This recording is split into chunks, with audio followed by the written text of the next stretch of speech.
बहुत कष्ट हुआ। अब यदि जिस मूर्ति का हम लोग दर्शन करके अपने को कृतार्थ समझते हैं, तो वो मूर्ति जिनकी है मंदिरों में, वो जिन पर इतनी कृपा कर रहे हैं कि अपना बहनोई बना रहे हैं, भाई के रूप में है, और जिनका सारथी बनना भी स्वीकार किए हैं, तो फिर उनको तो वो गति हो जानी चाहिए ना जो गति माता सबरी की है। समझ रहे हैं बात? सबरी कहाँ गई? तजी जोग पावक दे हरिपद लीन भई जहां नहीं फिरे। जहां जाकर के, अब नरक की बात कौन कहे, स्वर्ग की बात कौन कहे, यहाँ नरक की बात तो छोड़िए, सबरी माता वहां गई है। सबरी माता वहां गई है जहां जाकर के जन्म मृत्यु ही नहीं है, तो फिर स्वर्ग की बात कहां से आएगी? आप कल्पना करिए, उस स्थान पर माता सबरी गई है। क्यों गई है माता सबरी? क्योंकि माता सबरी ने ईश्वर के ज्ञान को, ब्रह्म ज्ञान को माथा में, बुद्धि में हटा लिया। मतंग ऋषि ने जैसा कहा वैसा हटा लिया और वैसा किया है। अर्जुन ने भी भगवान का संग किया, और अर्जुन को भगवान ने कहा भी कि अर्जुन अर्जुन ईश्वर सर्वभूता नाम हृदय से अर्जुन तिष्ठति। हे अर्जुन, वो ईश्वर परमात्मा सबके हृदय में विराजमान है। सुन रहे हैं आप लोग? ईश्वर परमात्मा सबके हृदय में विराजमान है। कौन कह रहे हैं? कृष्ण भगवान कह रहे हैं। यही बात आप पढ़िए तुलसीदास जी के रामायण में। तुलसीदास जी कहते हैं, प्रकृति पार प्रभु सब उर्वासी। जो परमात्मा प्रकृति से परे है, प्रकृति के जर्रे जर्रे रग रग कण कण में भरे हुए हैं, प्रकृति पार प्रभु सब उर्वासी। उर कहते हैं हृदय को। जो ईश्वर परमात्मा सब जगह है, प्रकृति के परे भी है, वही परमात्मा सबके हृदय में भी वास करते हैं। वही भगवान श्री कृष्ण कहते हैं कि हे अर्जुन, वही ईश्वर, ईश्वर सर्वभूतानाम हृदय से अर्जुन तिष्ठति। है अर्जुन सबके हृदय में वास करता है। उसको देखो, उसका दर्शन करो। उसके लिए क्या करना होगा? एक ही उपाय है उसके लिए, बस एक ही उपाय है। क्या उपाय है? ध्यान। नाय महात्मा प्रवचन न लभ्यो। हम कितना भी प्रवचन करें उनको नहीं देख सकते। न मेधया, किसी भी की बुद्धि हो कि हम बुद्धि से उसको तर्क वितर्क करके जान लेंगे, नहीं जान सकते, नहीं जान सकते। ना बहुना सुनते, ना कोई बहुत सुने तब भी नहीं जान सकते।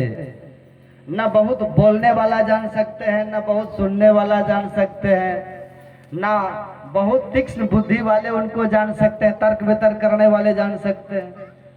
न महात्मा प्रवचन लभ्यो न में दया न बहुना सुनते, ना यमय वेश विवृणुते तेन लभ्यस्त आत्मा विवृणुते तनु स्वाम। वो जान सकता है, आत्मा से उनकी प्राप्ति, उनका दर्शन होता है। कैसे? एक श्लोक में आप पढ़िएगा, उसी कठोपनिषद में आगे ऋषि कहते हैं, प्रांचिखानि वेतृणत स्वंभुस तस्मात् परांग पश्यति नान्तरात्मन कश्चित् धीरः प्रत्यगात्मानमेक्षत आवृत चक्षुर मृतत्वमिच्छन्। ऋषि कहते हैं, जो आंख बंद करके ध्यान करते हैं वही उनको जान सकते हैं। सुन रहे हैं बात? सुन रहे हैं कि सो रहे हैं? मेरी बात समझ रहे हैं आप लोग? आ रहा है समझ में? कौन बोल रहे हैं? ऋषि कहते हैं एकमात्र ध्यान से जान सकते हैं। यही ध्यान करने के लिए अर्जुन को भगवान श्री कृष्ण ने कहा, गीता का 6वां अध्याय पढ़िएगा। भगवान ने अर्जुन से कहा कि अर्जुन, शुचौ देशे प्रतिष्ठाप्य स्थिर मातर मात्मनः नाते श्रेतं नाति नीचं चेला जिन्हें कुशोत्तरम। अर्जुन, पवित्र स्थान पर जाओ और आसन बिछा करके बैठो। पहले नीचे कुश की चटाई बिछाओ, फिर मृग चर्म डालो, राजकुमार थे उनको पता है, उसके ऊपर एक कपड़ा डालो, फिर वहां पर बैठो।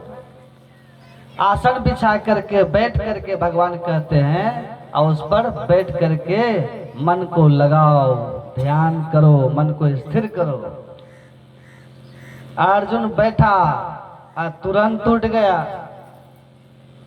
आगे अर्जुन कहता है कि हे प्रभु, चल चलम ही मना कृष्ण परमार्थी बलवत दृढ़ तस्याहम निग्रहम मन्ये वायु रिव सुदुष्करम। हे श्री कृष्ण, इस मन को स्थिर करना, मन को ध्यान में लगाना बड़ा कठिन है, क्योंकि मन बड़ा चंचल है, बड़ा बलशाली है ये मन, ये प्रमथन स्वभाव वाला है। और हे श्री कृष्ण, जैसे कोई हवा को, कोई वायु को मुट्ठी में नहीं पकड़ सकता, नहीं बांध सकता, ऐसे कोई मन को बस नहीं कर सकता। हार गया मन से अर्जुन और नहीं किया ध्यान।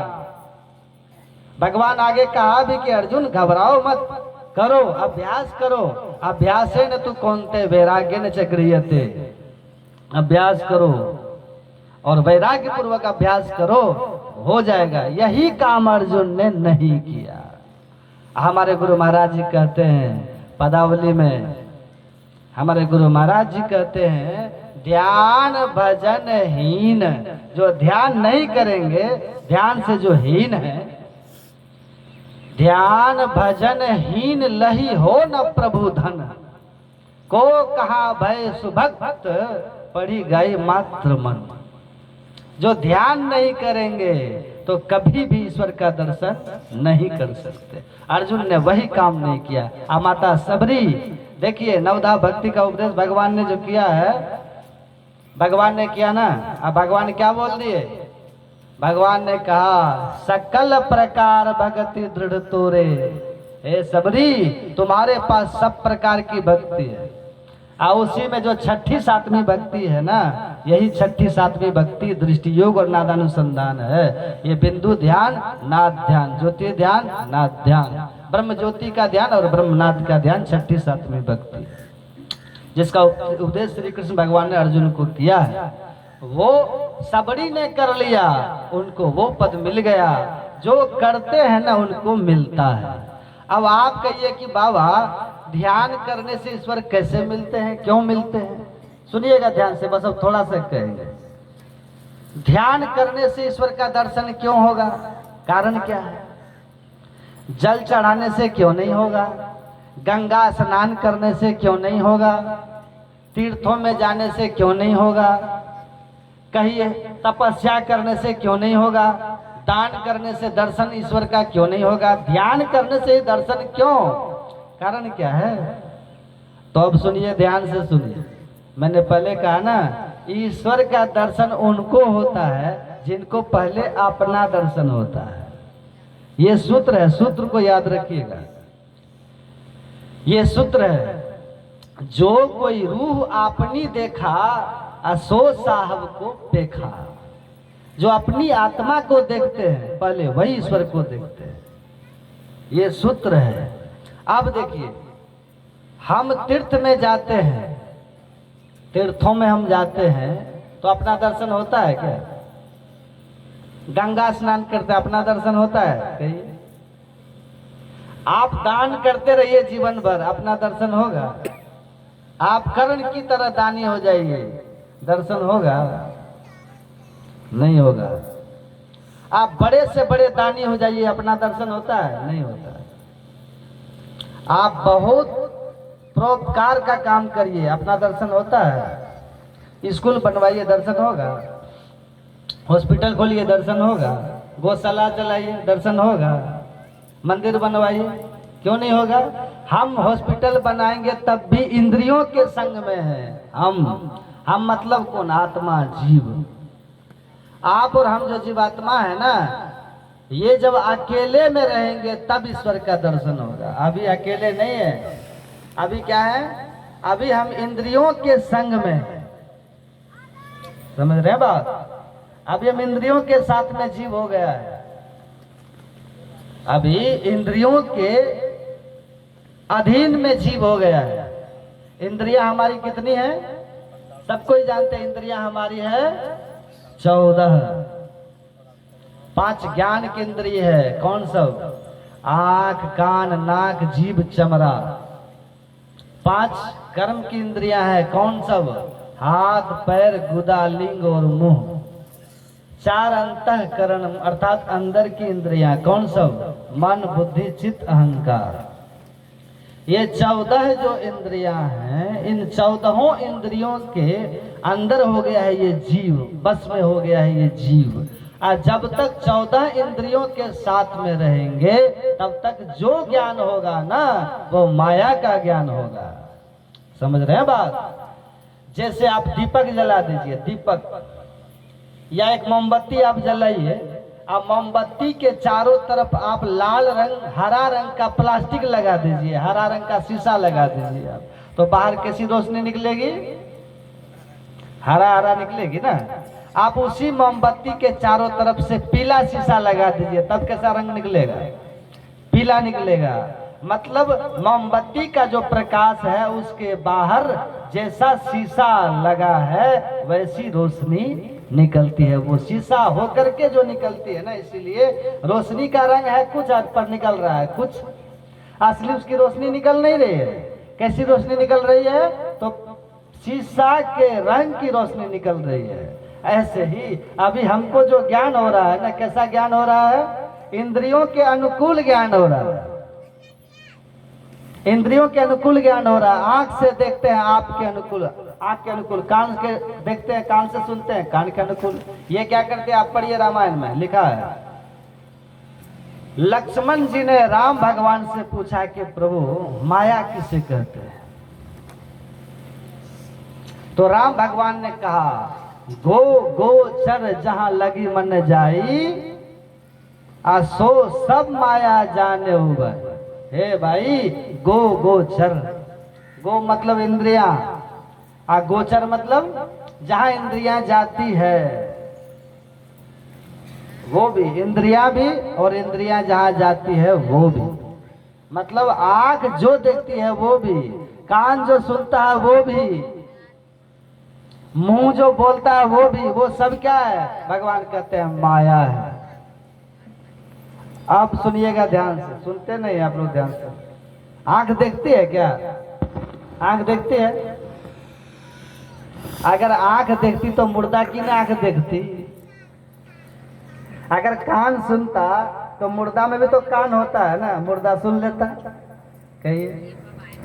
अच्छा, मुर्दा की बात आप छोड़ दीजिए, अभी आप जगे हुए हैं, कान से सुन रहे हैं कि नहीं? जब आप भी सो जाते हैं गहरी नींद में, गहरी नींद में आप ही सो जाते हैं, आपके बगल में कौन फुसफुसा रहा है, कौन गुनगुना रहा है, सुनते हैं? कान तो है पर सुन क्यों नहीं रहे? कुंभकर्ण के जैसे सोते हैं कि नहीं? कुंभकर्ण के हाथ में हाथी चिगार मारता था तब भी नहीं जगता था, शहनाइयां बजाती है तब भी कुंभकर्ण ने सुना, नहीं जगा। कान तो भैया, पर जगा क्यों नहीं?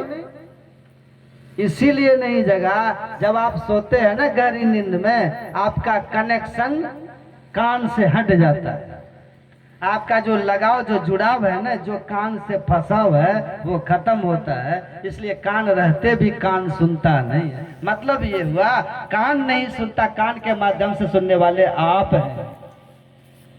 आंख नहीं देखती, आंख के भीतर से देखने वाले हम हैं। ये मुंह नहीं बोलता, मुंह के भीतर से बोलने वाले हम हैं। तो मुंह के भीतर से बोलते हैं इसीलिए माया बोलते हैं, कान के भीतर से, आंख के भीतर से देखते हैं इसलिए माया देखते हैं, कान के भीतर से सुनते हैं इसलिए माया सुनते हैं। जिस दिन हम बिना आंख के देखने लग जाएंगे उसी दिन हमको ईश्वर का दर्शन हो जाएगा। जिस दिन हम बिना कान के सुनने लग जाएंगे उसी दिन हम ईश्वर का सुनने लग जाएंगे। अभी तो माया सुन रहे हैं, माया को देख रहे हैं, माया का सब ज्ञान हो रहा है। ये वही ऋषि कह रहे हैं, सुने न पाठ में, ऋषि कह रहे थे, यन मनसा न मनुते ये नाहुर मनोमतम तदेव ब्रह्मत्वम विदिनेदम यदिदम उपासते। जो मन से मनन नहीं किया जाता, मन से क्या मनन किया जाएगा? माया। मन से मन मनन नहीं करता, मनन तो आप ही करते हैं, लेकिन माध्यम हो गया है ये मन। यदि मन के बिना मनन करिएगा तब वो ब्रह्म का मनन होगा, तब वो ईश्वर होगा। आज जब तक मन के खोल में रह करके मनन करेंगे तब तक क्या होगा? माया है। अब आप सुनिएगा ध्यान से, जब मन से ही ब्रह्म का चिंतन नहीं होगा तो आंख से ब्रह्म दिखेगा? ये भाव कहने का ऋषि वही कहते हैं, जो मन से मनन नहीं किया जाता तो आंख से कैसे दिखेगा, कान से कैसे सुनेगा, क्योंकि इंद्रियों का राजा है मन। जब राजे को नहीं दिखता तो फिर प्रजा को कहां दिखेगा। इंद्रिया नाम मनोनाथ हो मनोनाथस्तु मारुत, इंद्रियों का स्वामी है मन। मन से नहीं जाना जाता तो फिर इंद्रियों से कैसे जाना जाएगा। सुन रहे हैं बात, सुन रहे हैं, सब सो रहे हैं, इसलिए हम बोल रहे हैं आपको सुलाने के लिए लोरी सुनाते हैं। कई कई सो रहे हैं, समझिए। इसी बात को बुद्धि में जो बैठा लेगा ना, इसी ज्ञान को जो ठीक से बुद्धि में बैठा लेगा, वो कभी 84 लाख में नहीं जाएगा। वो जब भी बनेगा तो मनुष्य ही बनेगा, क्योंकि इस ज्ञान को संभालने की शक्ति अन्य किसी योनियों में नहीं है। आत्मा से जानना तो अंतिम में है। इसी जन्म में अभी आप इतना बढ़िया से सत्संग करिए, इतना बढ़िया से सुनिए, इतना बढ़िया से स्वाध्याय करिए कि ईश्वर के प्योर ज्ञान को, ईश्वर के शुद्ध ज्ञान को अपनी बुद्धि में बैठा लीजिए। वही आपको 84 में नहीं जाने देगा। वही ऋषि करे, अगर इसी जन्म में जान लिया तब तो ठीक है, नहीं तो भारी हानि, मतलब 84 में चले जाएंगे। ठीक से समझ लीजिए, ये इंद्रियों से नहीं जाना जाता। इसीलिए राम भगवान से हनुमान जी ने पूछा था कि प्रभु मैं आपको कैसे जान सकता हूं, मैं आपको कैसे जान सकता हूं, और आप हैं क्या, आप कौन हैं। कभी हनुमान जी से राम ने पूछा था कि तुम कौन हो, आज हनुमान जी पूछते कि आप कौन हैं। आज हनुमान जी पूछ रहे हैं आप कौन है, आप बताइए। भगवान खड़े हैं सामने, हनुमान जी पूछते आप कौन हैं, तब भगवान देखिए कितना सुंदर कहते हैं। भगवान कहते हैं आशब्द मस्पर्श मरूप मव्यंग तथा रसंग नित्य मगंधवच्यत अनाम गोत्र मम रूप मिदृश्यम भजस्व नित्यम पवनात्म जाति हन। हे पवन तनय, मैं रूप नहीं हूँ, मैं शब्द नहीं हूँ, मैं गंध नहीं हूँ, मैं स्पर्श नहीं हूँ। भगवान कह रहे हैं मैं रस नहीं हूँ। भगवान कहते हैं आनाम गोत्रम, मेरा कोई नाम नहीं है, मेरा कोई गोत्र नहीं है। मैं जो हूँ मतलब मैं क्या हूँ। भगवान कहते हैं मैं रूप रहित हूँ, मैं शब्द रहित हूँ, मैं गंध रहित हूँ, मैं रस रहित हूँ, मैं नाम रहित हूँ, मैं गोत्र रहित हूँ, मैं माता पिता रहित हूँ। नातिसु, गुरु नानक देव कहते हैं नातिसु मात पिता सुत बंधप, नातिसु कामन नारी, अकुल निरंजना पर परम परु सगली ज्योति तुम्हारी। अकुल, भगवान कहते हैं वो मैं नाम हूँ, मैं, मेरा कोई नाम नहीं है, मेरा कोई गोत्र नहीं है, मेरी कोई जाति नहीं है, मैं वो जो हूँ वही हूं मैं। हे पवन तनय हनुमान, तुम मेरे उसी रूप का भजन करो, इससे तुम्हारा कल्याण होगा। यही बात अर्जुन को भगवान श्री कृष्ण ने कहा था गीता में। भगवान कहते हैं अव्यक्त व्यक्ति मापन्नम मन्नन्ते माम बुद्धयः परम भाव मजानन्तु ममाव्यय ममुत्तमम। मूर्ख लोग मुझे व्यक्त समझता है, मतलब शरीर वाला समझता है। मूर्ख लोग ऐसा समझता है। इसलिए भगवान जिसके लिए कहते हैं ऐसे के सामने अर्जुन खड़े हैं, कृष्ण के सामने अर्जुन खड़े हैं, और भगवान ने कहा सारथी भी बनते हैं भगवान का, तब भी उस रूप को नहीं जान सका जिसके लिए भगवान कहते हैं। जिसको माता सबरी ने जाना, जिसको कबीर ने जाना, जिसको तुलसीदास ने जाना है, जिसको सूरदास जी ने जाना है, इन संतों ने जिस तत्व को जाना उसको नहीं जान सके। क्यों? भगवान कहते हैं अव्यक्त व्यक्ति मापन्नम मन्नन्ते माम बुद्धयः परम भाव मजानन्तु ममाप्ययम् अनुत्तमम्। हे अर्जुन, मूर्ख लोग मुझे व्यक्त समझता है, मैं वास्तव में अव्यक्त। अव्यक्त मतलब वही जो राम भगवान कहते हैं हनुमान से, एक ही बात सब कहते हैं। वो इंद्रियों की पकड़ में नहीं आता। आंख से पकड़िएगा तो रूप होगा, भगवान कहते हैं मैं अरूपम, मैं रूप रहित हूँ। कान से पकड़िएगा तो शब्द होगा, भगवान कहते हैं शब्द, मैं शब्द नहीं हूँ। नाक से पकड़िएगा तो वो गंध है, भगवान कहते हैं आओ गंध, गंध नहीं है। मतलब ये हुआ, भगवान ये कहना चाहते हैं कि पहले सभी इंद्रियों से निकल जाइए। यही काम होता है ध्यान से। सुन रहे हैं बात? ये काम तीर्थ में जाने से नहीं होगा, ये काम ध्यान, ये काम दान करने से नहीं होगा, ये काम बाहरी पूजा पाठ से नहीं होगा, फल फूल चढ़ाने से नहीं होगा। हाँ, फल फूल चढ़ाने की मनाही नहीं है, जल चढ़ाने की मनाही नहीं है, करिए श्रद्धा प्रेम से करिए, लाभ मिलता है। लेकिन उससे न तो अपना दर्शन होगा न तो ईश्वर का दर्शन होगा। अपना दर्शन करने के लिए ध्यान करना पड़ेगा, क्योंकि ध्यान करेंगे तो सभी इंद्रियों से छूटेंगे, और जब इंद्रियों से छूटेंगे अपना ज्ञान जैसे ईश्वर का ज्ञान, इसी ज्ञान को बुद्धि में ठीक से बैठा लीजिए। यही ज्ञान जिसके पास हो जाता है, इसी जन्म में वो फिर मरेगा जन्मेगा पर मनुष्य ही बनेगा। और तब तक मनुष्य बनेगा जब तक कि वो आत्मा से नहीं जान लेता है, जब तक